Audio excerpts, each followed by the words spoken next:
Richard Epstein and I are very excited about the launch of the 11th edition of Cases and Materials on Torts. We hope that we bring this book into a new era of educating students as well as collaborating with law professors throughout the country. The first edition of this current casebook came out in 1959, and it was edited by Harry Calvin and Charles Gregory. I took the book over for the third edition in 1977, and Kathy Sharkey joined me in the 2012 edition. As a student, I used Richard Epstein's Torts casebook, and it was kind of a lifeline at the time. I loved this book. I loved the historical elements. I loved the law and economics perspective. It inspired me in part, I think, to become a law professor. It's the book I started to use when I began teaching, and so when Richard reached out to me to collaborate on the last edition, it was a very welcome opportunity. Throughout the book, we've always tried to accomplish three essential ends. First, to give enough primary material so people could learn how to do close reading of cases and doctrinal analysis. Second, to understand something about the historical evolution of the law.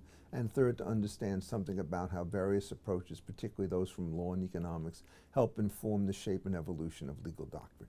Our book reflects the two dominant theoretical approaches to tort law, one of which is a law and economics approach, and the other is a corrective justice approach. And in particular, the law and economics approach has become increasingly important in the modern age, and it reflects a kind of sensibility of trying to figure out how the rules of law can be used to induce actors to take the optimal level of care in society. And it's an approach that I have gravitated towards, particularly because my first two degrees are in economics, and I think that that aspect has been bolstered in the book along with some of the empirical or statistical studies that we've brought into the book. One of the things that the book does best is it actually explores the tension between the various bases of liability, strict liability, negligence, and intentional harms, by contrasting them in several cases in which the choice of theory really makes a difference in the choice of outcome. And I think understanding the fundamental choices that a tort system has to make, and has had to make since the beginning of time, is a real benefit for students. It gives them a sense of structure and organization.